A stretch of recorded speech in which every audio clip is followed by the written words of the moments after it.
The flash of a camera's bulb was blinding, but not as blinding as the lie Justin Croft was living. Tonight was his coronation, the annual Croft Foundation charity ball, where the city's elite gathered to applaud his generosity.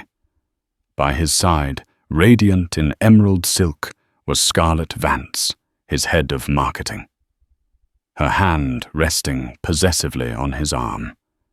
She was smiling a picture of triumph, basking in the glow of a man she believed would soon be hers.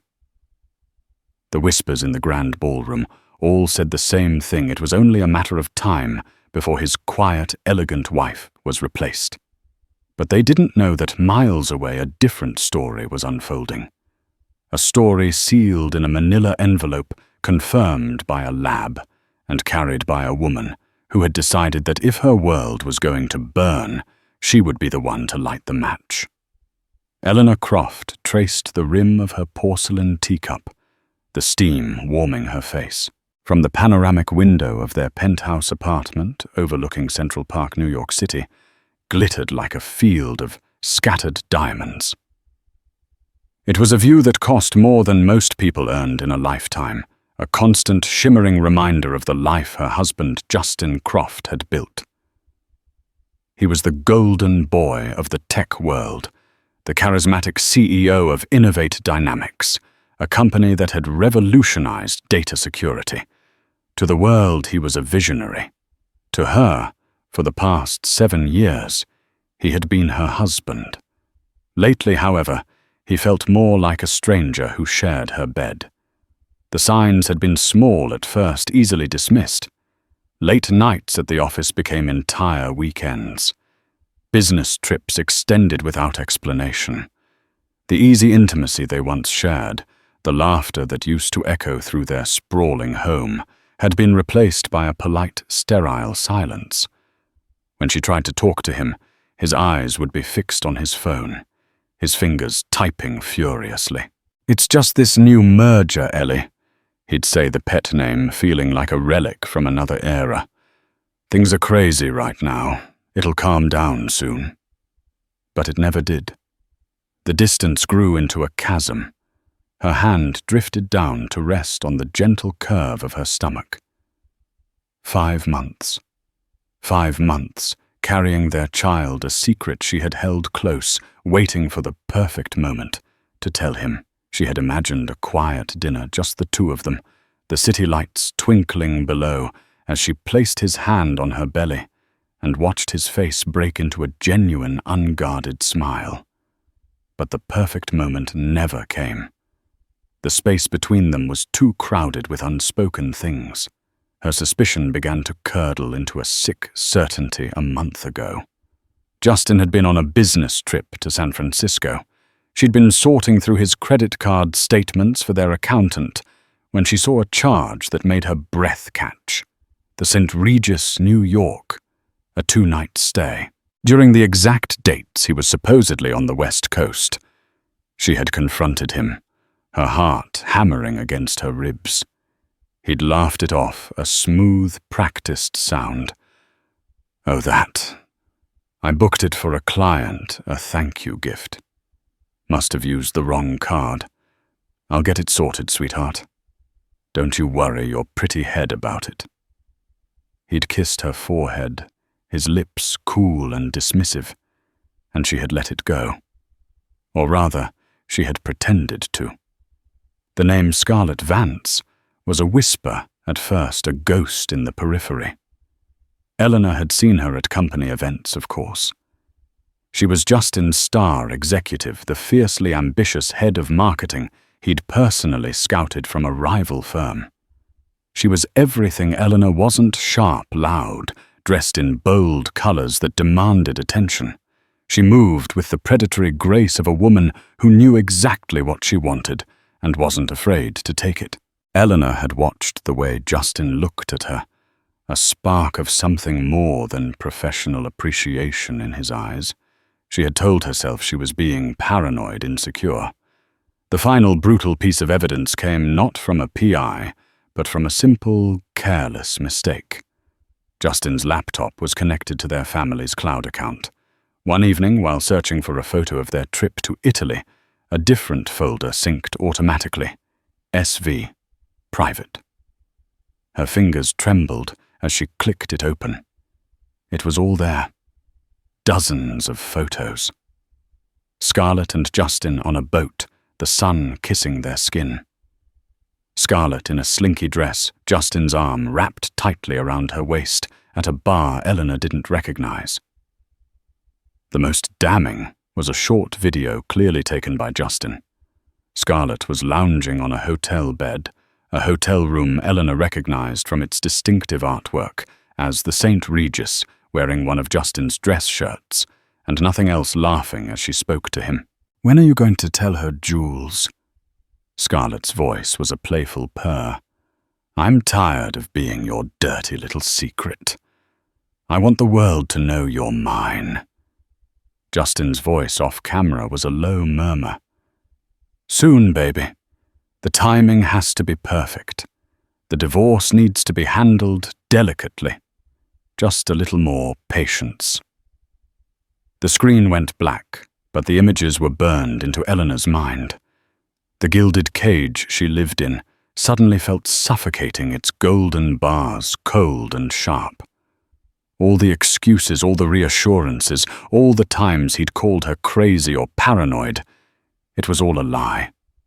A carefully constructed performance to keep her placid while he built a new life with another woman. That night, something inside her broke. But it wasn't her spirit. It was the dam of grief and denial. And in its place, a cold, hard clarity began to form. He had called her delicate. He had underestimated her. He thought she would crumble sign whatever papers his lawyers put in front of her, and disappear quietly with a comfortable settlement. He was wrong. She would not disappear. She would not be delicate. Her hand rested on her unborn child, a silent promise.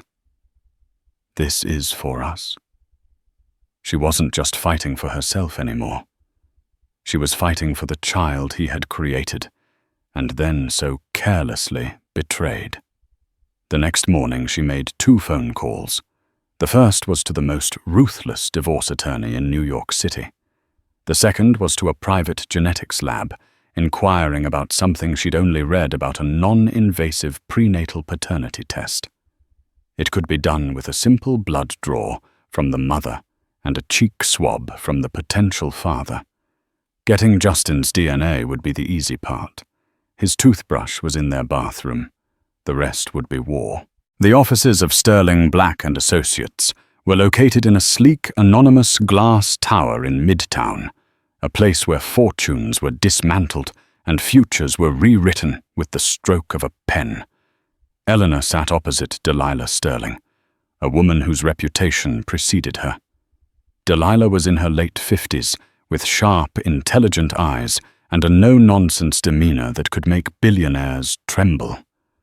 Eleanor laid out her story with unnerving calm, her voice never wavering.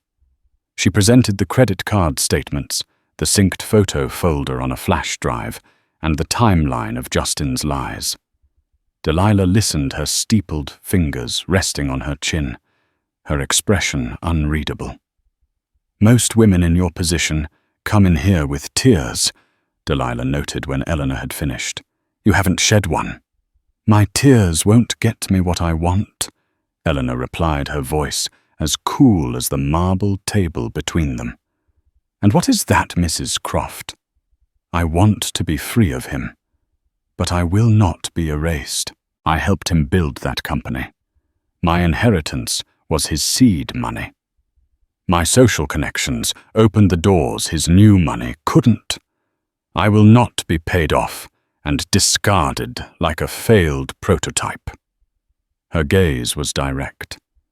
"And most importantly, he will acknowledge his child. Publicly.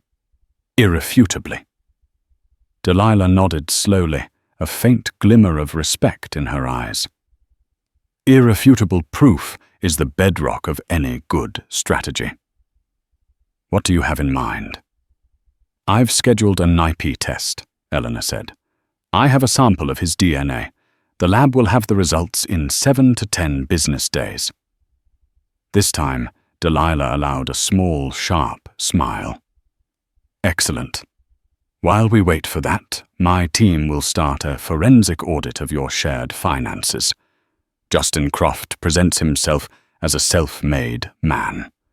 Let's see how much of his making was actually yours, and we'll hire a discreet investigator to document his relationship with Ms. Vance.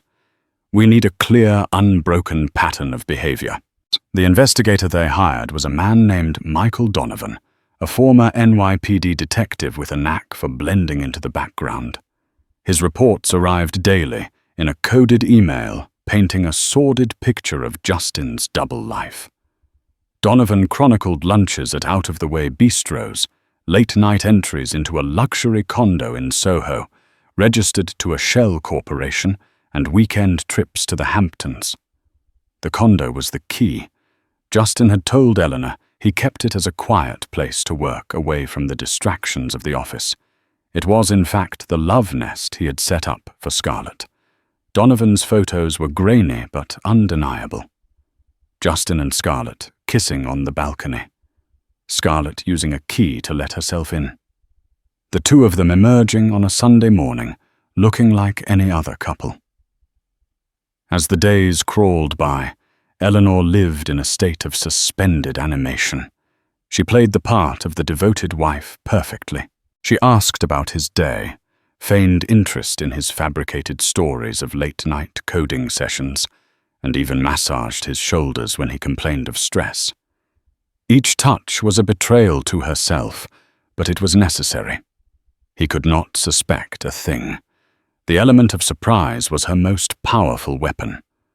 One of Donovan's reports contained a peculiar detail. Subject Vance has had 2 observed appointments in the last 10 days at the Park Avenue Women's Health Clinic. Both times, Subject Croft waited in the car. Eleanor's blood ran cold. It could be anything, of course, but combined with everything else, a dark, chilling possibility began to form in her mind. Was it possible? Could he be that reckless, that cruel? The day the email from the lab arrived, Eleanor's hands were shaking so badly she could barely click the mouse. The subject line was simple: "Your results are ready." She took a deep breath, opened the attached PDF, and scrolled down past the medical jargon to the conclusion. Probability of paternity: 99.999%. A wave of something unidentifiable washed over her. It wasn't relief, not exactly. It was confirmation. A heavy, solid weight of truth in a sea of lies. This document was her shield and her sword. This was the proof that no one, not Justin, not his lawyers, not the world could deny. That evening, the invitation arrived. It was embossed on heavy, cream-colored cardstock, the gold lettering announcing the 4th annual Croft Foundation Charity Ball. It was Justin's signature event, the pinnacle of his public philanthropy. All of New York's high society would be there. He would be on stage, celebrated as a titan of industry and a benevolent humanitarian. And by his side, Donovan's latest report confirmed would be Scarlett Vance. Justin had told the event organizers she was his official +1, citing that his wife was feeling under the weather. Eleanor looked at the invitation, then at the printed paternity test results on her desk. The venue was the grand ballroom at the Pierre, a stage, an audience, the press.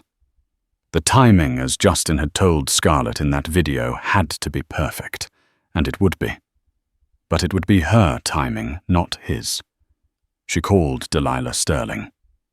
"I have the results," she said. "It's confirmed." "Good."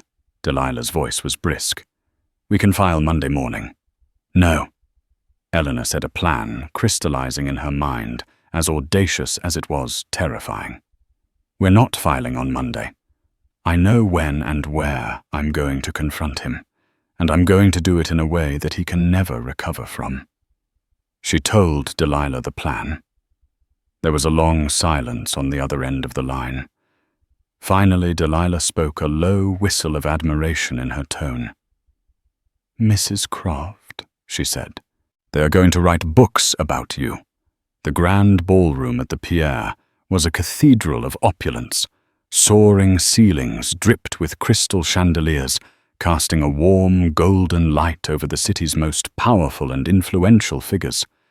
The air hummed with the clinking of champagne flutes, polite laughter, and the subtle, relentless networking of the elite. At the center of this glittering universe stood Justin Croft. He was in his element, dressed in a custom Tom Ford tuxedo that fit him like a second skin. He moved through the crowd with an easy, practiced charm, shaking hands with senators, laughing with bank presidents, and clapping tech rivals on the back. He was the sun, and everyone in this room was a planet orbiting him, drawn in by his gravity and his wealth. And tonight his brightest, closest satellite was Scarlett Vance. She was a vision in an emerald-green floor-length gown that clung to her every curve. Her auburn hair was swept up in an elegant chignon, and diamonds glittered at her ears and throat. She stood beside Justin, her hand tucked into the crook of his arm, her smile a mixture of pride and possessiveness. She met the curious and envious glances of the other guests with a serene confidence. Her moment had arrived. For weeks, Justin had been preparing her for this. "It's our coming-out party, Scar," he'd whispered to her in their Soho condo. "We have to be a team. Show them we're a unit, a power couple. Once the divorce from Eleanor is announced next week, no one will even be surprised." He had fed her a carefully curated story of a marriage that was already dead, a union of convenience with a woman who was emotionally distant and uninterested in his world. "She's old money, Scarlett," he'd explained. "She never really understood my ambition. We're just roommates. The divorce will be amicable, a simple parting of ways." Scarlett believed him. She had to. She had staked her entire career, her entire future on this belief. She loved the thrill of their secret affair, but she craved the legitimacy of being the woman on the arm of Justin Croft, not in the shadows, but in the spotlight. Tonight, that spotlight felt warm and wonderful. "You're staring," Justin murmured, his lips brushing her ear, sending a shiver down her spine. "I'm just so proud of you," she breathed, looking up at him. "Everything you've built, the foundation, the company, us." "This is just the beginning," he promised, giving her hand a squeeze. His eyes scanned the room, a king surveying his court. Everything was going according to plan. The foundation was set to announce a record-breaking donation to the children's hospital. The press was here in force. His reputation as a philanthropist was more secure than ever, a perfect shield for the messy personal business to come. He'd have his lawyers serve Eleanor the papers on Monday. By then, the narrative would be set. Justin Croft, the brilliant humanitarian, amicably splitting from his quiet wife and finding new happiness with his dynamic partner, Scarlett Vance. It was clean. It was manageable. A well-known society columnist, Brenda Maxwell, approached them, her pen poised over her notepad. "Justin, Scarlett, you two look absolutely stunning together. The talk of the town, Scarlett, that dress is to die for. Tell me, is this an official debut for you two as a couple?" Before Justin could give his carefully rehearsed, non-committal answer, Scarlett beamed. "You could say that, Brenda. We're very happy." It was a bolder statement than they had agreed upon, but Justin let it slide. Her eagerness was part of her charm. As the evening wore on, the grand narrative of Justin Croft, the benevolent genius, was woven with every speech and toast. He took the stage to a thunderous ovation, the lights glinting off his perfect white teeth. "Generosity," he began, his voice resonating with practiced sincerity, "is not about giving what you have left over. It's about giving a piece of yourself. It's about building a legacy, about creating a better future for our children." Scarlett watched from a front-row table, her heart swelling with adoration. He was magnificent. This was the man she was going to spend her life with, the father of the child she was now secretly thrillingly carrying. She hadn't told him yet. It was her trump card, the final piece that would cement her place in his life forever. She imagined telling him tonight after the gala, the two of them wrapped in each other's arms, celebrating their public triumph. Miles away in her silent apartment, Eleanor Croft was also preparing. She stood before a full-length mirror, not in a ball gown, but in a simple, impeccably tailored navy blue dress. It was elegant, professional, and understated. It was armor. Her hair was pulled back in a severe, neat bun. Her makeup was minimal. She did not look like a woman scorned about to cause a scene. She looked like a CEO about to chair a hostile board meeting. On her passenger seat lay a crisp brown leather briefcase.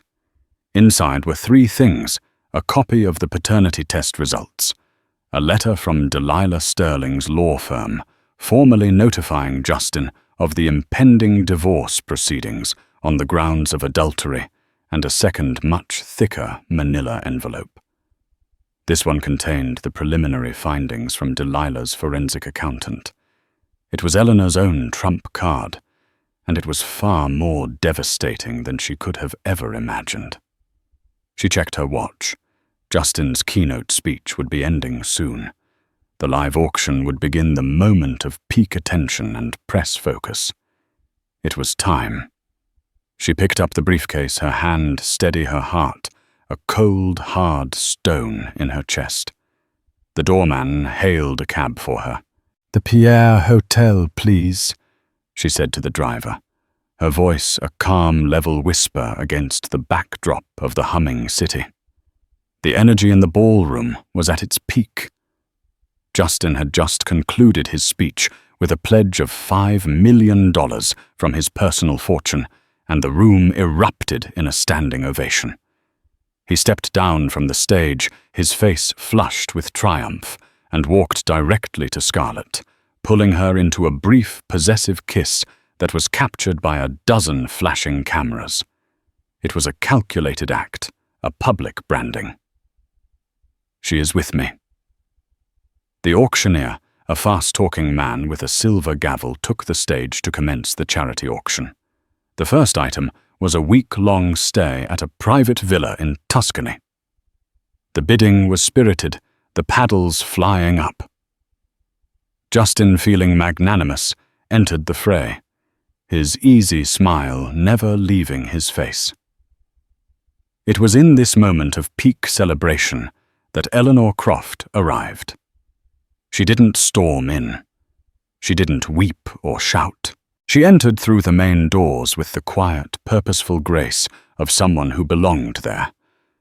The security guard at the entrance, a man who had seen her on Justin's arm at this same event for the past 3 years, simply nodded and stepped aside. A few heads turned as she walked in.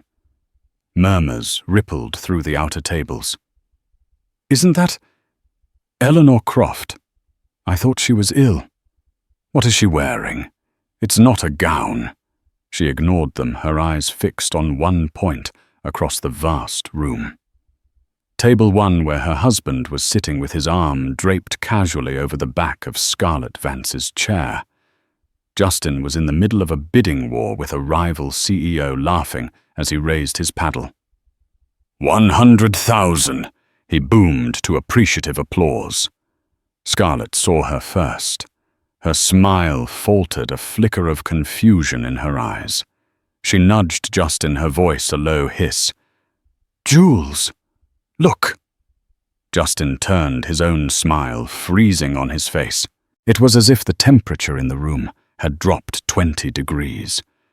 He saw Eleanor, not as the mousy, compliant wife he had left at home, but as a stranger.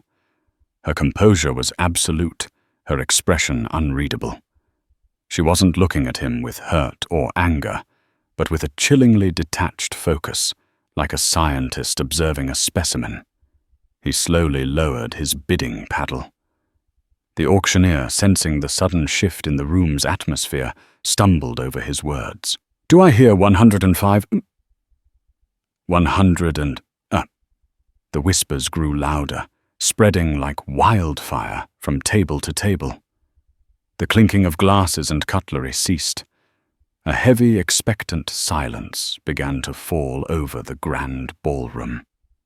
Eleanor continued her slow, deliberate walk, her heels clicking softly on the polished marble floor. It was the only sound in the cavernous space. She stopped when she reached their table. She didn't look at the other guests seated there, the senator, the bank president, their stunned wives. She looked first at Justin, then let her gaze drift to Scarlett. "Justin," she said, her voice perfectly level, carrying easily in the silent room. "Scarlett, you both look so happy." Scarlett, recovering her composure, gave a tight, condescending smile. She thought she understood. This was the pathetic, scorned wife come to make a scene. "Eleanor," she said, her tone dripping with false pity, "I don't think this is the time or the place." "On the contrary," Eleanor replied, her eyes locking onto Scarlett's. "I think this is the perfect time, and this is most certainly the place." Justin finally found his voice. He stood up, attempting to take control, to manage the situation. He tried for a tone of gentle concern, the one he always used when he was gaslighting her. "Ellie, sweetheart, you should be at home resting. You're not well. Let's go outside and talk." He reached for her arm. Eleanor took a single step back, just out of his reach. The small movement was a definitive rejection, a severing. "Don't call me that," she said, her voice dropping an octave, losing its conversational tone and gaining a razor's edge. "And I am not going anywhere with you. I'm here to deliver something." She placed her leather briefcase on the table with a soft final thud. The sound seemed to echo in the silent hall.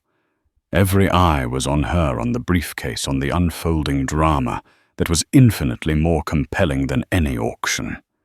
The press photographers, sensing blood in the water, began to edge forward, their lenses trained on the trio at table 1. Eleanor's fingers went to the latches on the briefcase. "Justin, you've always been a man who values clarity and data. You built your empire on it. You believe in irrefutable proof." She snapped open the first latch. The click was as loud as a gunshot. "So I thought it was only fair that I bring you some." She snapped open the second. With both latches open, Eleanor lifted the lid of the briefcase. She didn't rush. Her movements were economical and precise. She reached inside and pulled out the first item, a single crisp sheet of paper protected in a plastic sleeve. It was the letter from Delilah Sterling's law firm. She slid it across the white linen tablecloth until it stopped directly in front of Justin's plate. "This is for you, Justin. It's a notice of my intent to file for divorce on the grounds of adultery. I believe the legal term is marital misconduct. My attorney, Delilah Sterling, will be in touch with your legal team on Monday morning to discuss the dissolution of our assets. All of them." Justin stared at the letterhead, the name Sterling Black and Associates seeming to leap off the page. He knew the name. Everyone knew the name. It was a name that meant scorched earth litigation. His mask of concern evaporated, replaced by a flash of pure fury. "You can't be serious, Eleanor. You're going to try and humiliate me. Here, humiliation. Eleanor's laugh was short and devoid of humor. You have no idea what that word means. Not yet. Her hand went back into the briefcase. This time she withdrew the paternity test results. She held the document up for a moment, letting the letterhead of the American Genetics Laboratory be seen by anyone watching. You see, Justin, she continued, her voice a clinical, steady drone that cut through the tension. When I discovered I was pregnant with our child, I was overjoyed. But then I discovered a few other things as well. And I started to have doubts. Not about my fidelity, of course, but about yours. And more importantly, about the kind of man who would be father to my child. A collective gasp went through the room. Pregnant. The word hung in the air, charged and explosive. Scarlett's face went pale. She looked from Eleanor's barely there bump to Justin's thunderous expression, her mind reeling. Eleanor placed the lab report on the table beside the lawyer's letter. This, she announced, her voice rising so everyone in the room could hear, is a non-invasive prenatal paternity test. My blood, your DNA from a sample I procured from your toothbrush. The results confirmed 3 days ago show a 99.999% probability that you, Justin Croft, are the father of my unborn child. She finally turned her full attention to Scarlett, whose smugness had dissolved into a mask of stunned disbelief. So I want to congratulate you, Scarlett. You've been sleeping with a married man, but not just any married man. You've been sleeping with a married man who is about to become a father, with his wife. The room erupted into a cacophony of shocked whispers and frantic murmuring. Photographers pushed forward their flashes, firing in a blinding volley. This was no longer a society scandal. It was a bombshell. Scarlett felt the world tilt on its axis. Pregnant. Eleanor was pregnant. All of Justin's promises, his claims of a dead marriage. How could that be true if they were sleeping together? If she was carrying his baby? The foundation of her entire fantasy crumbled in that instant. He had lied. He had lied about everything. But desperation and fury are powerful forces. Scarlett stood up her chair, scraping harshly against the floor. Her voice trembled, but she forced it into a shout. You think that means anything? You think that will keep him? She placed a hand on her own stomach, a gesture of pure, wild defiance. It doesn't matter, because so am I. The second bombshell detonated in the room, even more powerful than the first. The noise died instantly, replaced by a vacuum of absolute shock. Even Eleanor, for all her planning, was momentarily stunned. She had suspected, but to hear it confirmed here now, it was a new level of depravity. Justin Croft stood frozen between the two women, a deer caught in the headlights of an oncoming train wreck he had engineered. His pregnant wife on one side, his pregnant mistress on the other. His public coronation had become his public execution. His eyes darted around the room, seeing not adoration, but morbid curiosity and contempt on the faces of his peers. His kingdom was burning down around him, and he was standing in the ashes. Scarlett looked at him, her eyes pleading, expecting him to choose her to defend her. Tell her, Jules. Tell her that you love me, that our baby is the one you want. Justin opened his mouth, but no words came out. He was trapped. There was no right answer, no clever escape. But Eleanor wasn't finished. The first 2 documents were for the heart. The third was for the jugular. Actually, Scarlett, Eleanor said, her voice regaining its icy composure as she reached back into her briefcase. I don't think he's going to be much of a father to either of our children, because it turns out This isn't the only thing he's been lying about. She pulled out the thick manila envelope, the one from the forensic accountant, and dropped it onto the center of the table. It landed with a heavy, ominous thud. "This," Eleanor announced to the silent captive audience, "is about his business." The sight of the third envelope, thick and bulging with documents, seemed to break Justin's paralysis. A primal fear deeper and colder than mere social ruin flashed in his eyes. "Eleanor, stop!" he hissed, his voice a raw, desperate whisper. "Don't do this. We can talk about this privately." "We're long past private conversations, Justin," Eleanor replied, her voice ringing with clarity.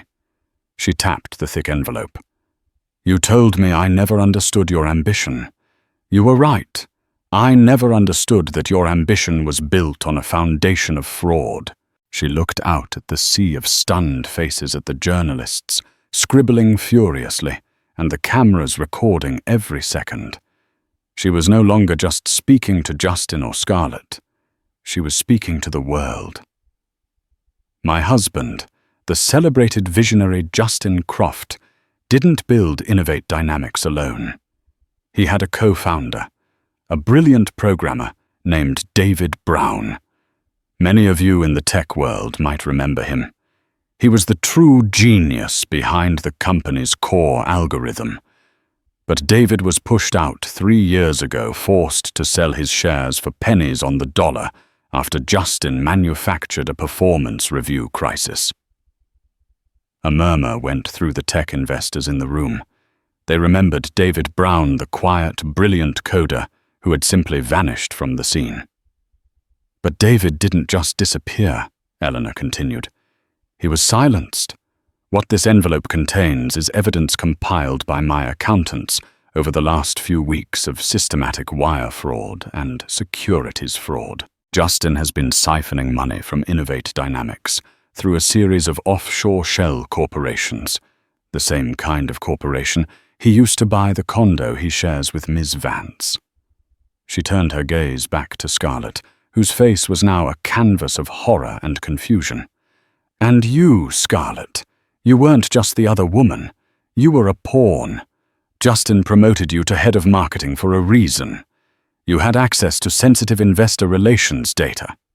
This evidence shows multiple transfers from one of Justin's shell accounts into an account in your name, timed perfectly with major stock fluctuations.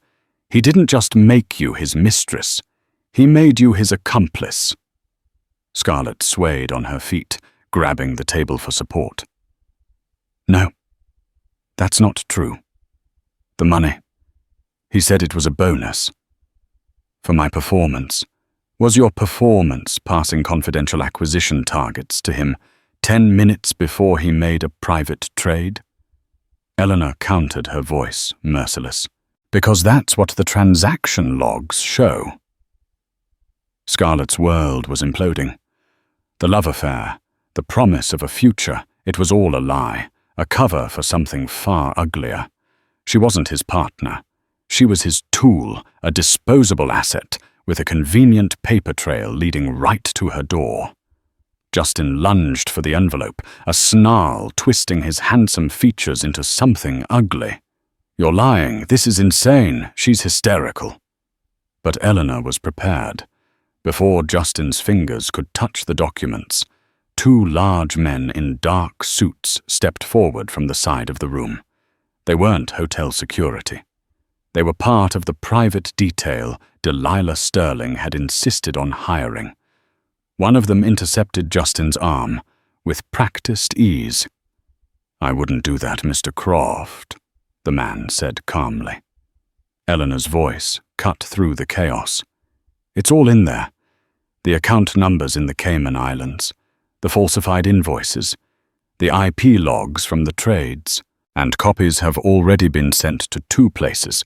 He can't charm his way out of the Securities and Exchange Commission and the U.S. Attorney's Office for the Southern District of New York." That was the final blow. Not just a marital dispute, not just a messy affair, but federal crimes.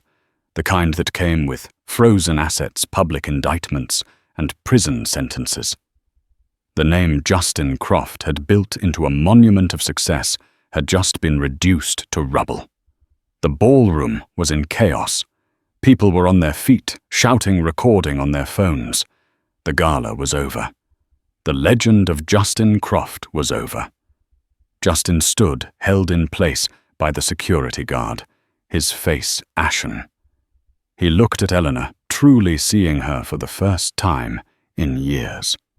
He saw not the quiet, agreeable wife, but a strategist, a queen who had just checkmated him on a board he didn't even know they were playing on. He had thought he was the predator, the master of his universe. But he had been the fool, and he had created his own destroyer. Eleanor picked up her briefcase. Her work here was done. She gave Scarlett one last long look, not of triumph, but of something akin to pity. "He was never going to leave me for you," she said, her voice soft now, almost a whisper. "He was never going to leave the woman whose family money and social standing gave him his start. You were just a convenience, a temporary distraction, and now you're a liability he can no longer afford." With that, Eleanor Croft turned her back on the wreckage of her husband's life and walked away. She moved through the stunned, parting crowd, her head held high, her steps even and sure. She didn't look back. She was walking toward her future, and for the first time in a very long time, it was entirely her own. The fallout from the Croft Foundation charity ball was immediate and spectacular. By morning, the story was on the front page of every major newspaper and the lead item on every news channel. "The Gala of the Damned," one tabloid called it. The footage shot on guests' phones went viral, a real-life soap opera of lust, greed, and betrayal, played out in high definition. Justin Croft was arrested 2 days later. The SEC and the FBI, armed with the meticulously organized evidence provided by Eleanor's team, moved swiftly. His assets were frozen, his passport confiscated. The charming tech mogul was photographed in handcuffs, his face pale and haggard, a stark contrast to the confident philanthropist he had been just 48 hours earlier. Innovate Dynamics' stock plummeted, and the board of directors convened an emergency meeting, swiftly voting to remove him as CEO. Scarlett Vance found herself in her own personal hell.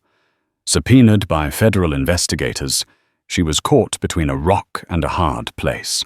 The money in her account was undeniable, and Justin, in a desperate attempt to save himself, immediately pointed the finger at her, claiming she was the mastermind behind the insider trading scheme.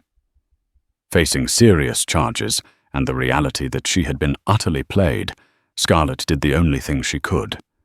She hired a lawyer and agreed to cooperate fully with the prosecution in exchange for a plea deal. Her career was over, her reputation destroyed, and she now faced the prospect of raising a child alone forever, linked to the biggest scandal of the decade. Eleanor, however, was insulated from the chaos she had unleashed. Under the shrewd guidance of Delilah Sterling, she navigated the storm with precision.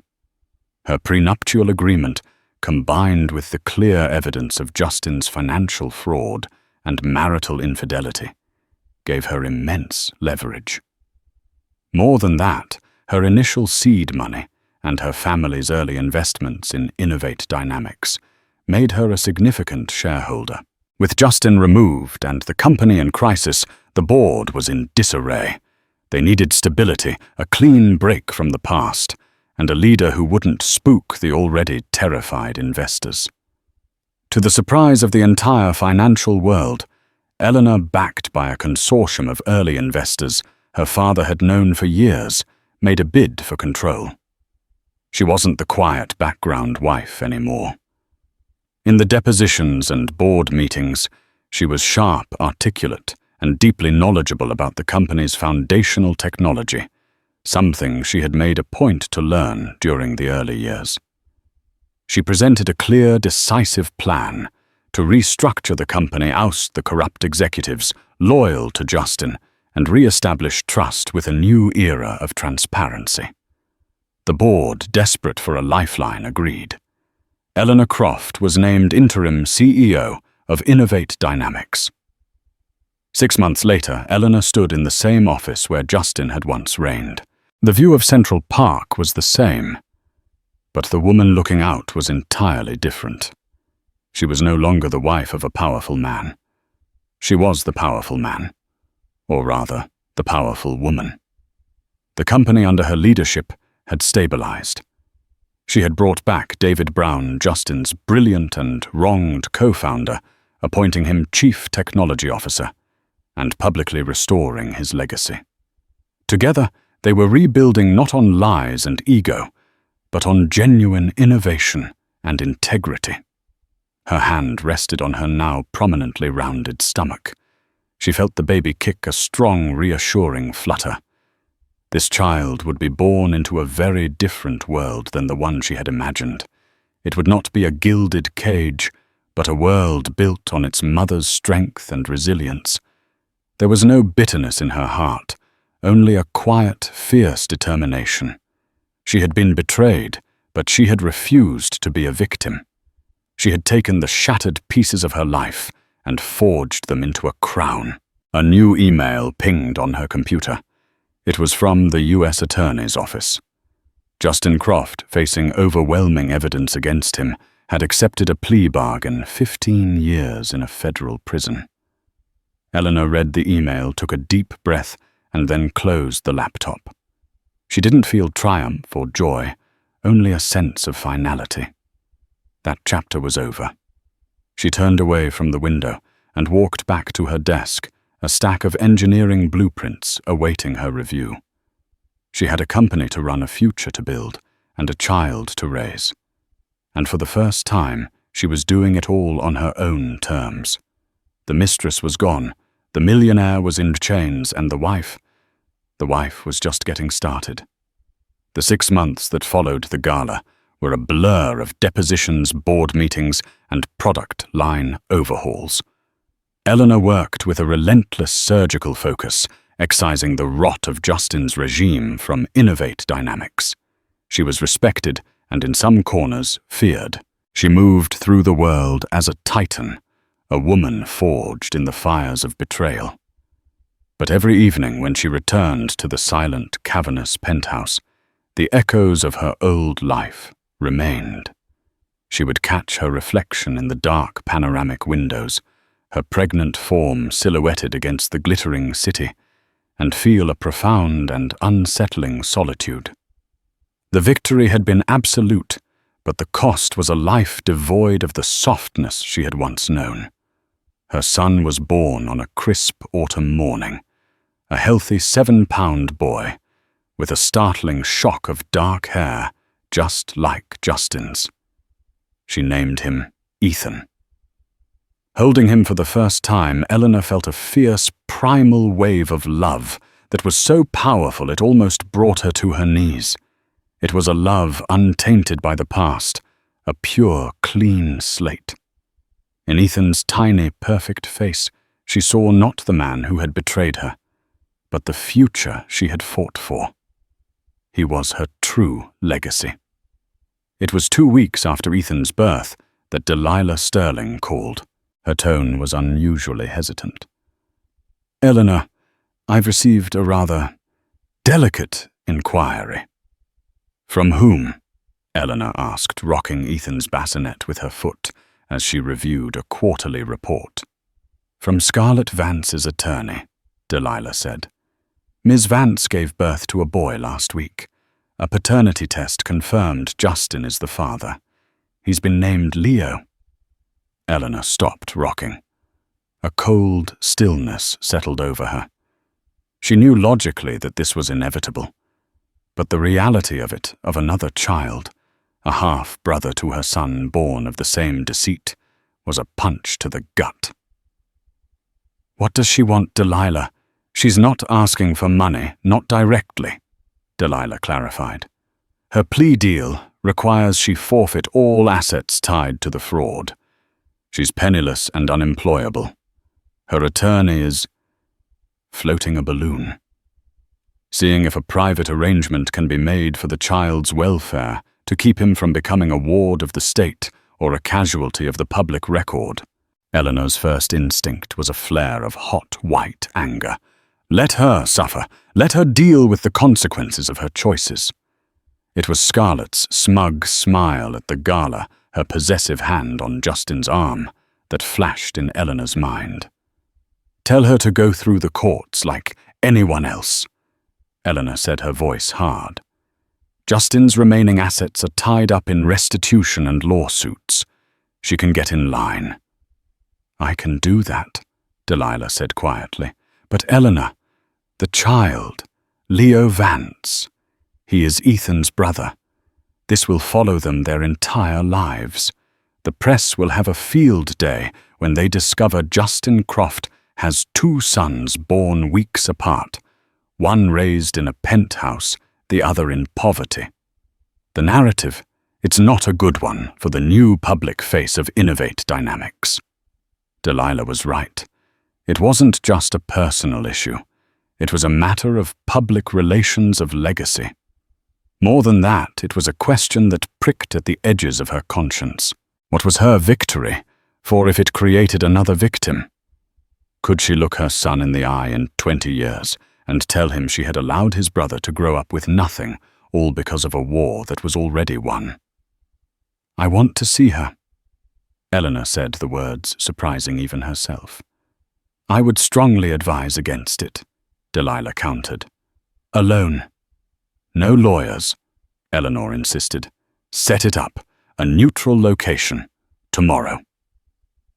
The meeting took place in a private room at a quiet, discreet hotel in the West Village. Eleanor arrived first, ordering a pot of tea. When Scarlett walked in, Eleanor was shocked at her appearance. The vibrant, predatory woman from the gala was gone. In her place was a pale, exhausted-looking new mother, dressed in ill-fitting clothes, dark circles under her eyes. She clutched a worn handbag to her chest like a shield. She looked broken. For a long moment, they just stared at each other across the table. Thank you for meeting me, Scarlett finally whispered, her voice hoarse. I'm not here for you, Scarlett, Eleanor said, her tone cool and measured. I'm here because our sons share a father. Scarlett flinched at the bluntness but nodded. I know, I never wanted any of this. Not like this. He told me you were getting divorced. He told me the baby, your baby, wasn't his. Eleanor felt a fresh stab of disgust at Justin's bottomless capacity for cruelty. He would have denied his own son just to keep his mistress content. What he told you is irrelevant now, Eleanor said. Tell me what you want. Tears welled in Scarlett's eyes, and this time they weren't theatrical. They were the raw, helpless tears of a person at the end of their rope. I have nothing, Eleanor. My parents won't speak to me. No one will hire me. I'm living in a tiny apartment in Queens and I'm about to be evicted. I look at my son, I look at Leo, and he's perfect. He's an innocent baby, and he has nothing because of me. Because I was stupid enough to believe a man like Justin Croft. She took a shaky breath. I'm not asking for a handout. I will work. I'll do anything. But he deserves a chance at a decent life. Please, don't let him pay for my sins. Eleanor listened, her expression unreadable. She thought of Ethan, safe in his crib at home, surrounded by every comfort and advantage. And she thought of Leo, this other little boy, born into a storm of scandal and ruin. It wasn't fair. None of it was fair. I will not give you $1, Eleanor said, and Scarlett's face fell. "Any money I gave you would be seen as hush money, and I will not be tethered to you or your reputation." She paused, letting the weight of her words sink in. "However," she continued, "the child is another matter. My lawyers will set up an irrevocable trust. It will be administered by a third-party trustee. It will provide for Leo's housing, healthcare, and education through college. The funds will be paid directly to the schools and providers. You will never have access to the principal. There will be a strict morality clause in the agreement. If you ever try to contact me, my son, or the press about this arrangement, the trust will be immediately dissolved. Is that understood?" Scarlett stared at her, speechless. Tears streamed down her face, but this time they were of shock and overwhelming relief. She could only nod, unable to speak. "This isn't forgiveness, Scarlett," Eleanor said, standing up, her voice firm. "And it isn't friendship. This is for the boys. It's the only clean slate I can give them. Justin created this mess, but I will not allow his legacy to be two brothers growing up as enemies or as symbols of his failure. My son will know he has a brother, and one day, if they choose, they can meet. But that will be their decision, not ours." Eleanor placed a $100 bill on the table to cover the tea. "Get a good meal. Feed your son. The lawyers will be in touch." Without another word, she turned and walked out, leaving Scarlett Vance weeping quietly in the anonymous hotel room. Eleanor didn't feel pity or satisfaction. She felt clear. She had neutralized the final threat, not with vengeance, but with control. She had taken the last ugly, tangled thread of Justin's betrayal and woven it into something orderly, something she could manage. She was the architect of this new world, and in it, both of Justin Croft's sons would have a future protected from the sins of their father. This wasn't just a story about a cheating husband. It was a story about the immense power of a woman who was underestimated. Eleanor Croft could have walked away with a quiet settlement, but instead she chose to fight for the truth, not just for herself, but for her unborn child, and for everyone else her husband had deceived. It's a raw, gripping reminder that the deepest betrayals can often ignite the fiercest strength within us. What would you have done in her shoes? Could you have found the courage to not only expose the lies, but to rise from the ashes and take control of the entire empire? If this story of resilience, strategy, and ultimate vindication captivated you, please show your support by hitting that like button. Share this video with someone who needs a reminder of their own inner strength, and don't forget to subscribe to our channel for more true-life stories of drama, survival, and justice. Your support helps us bring these incredible tales to light. Thank you for listening.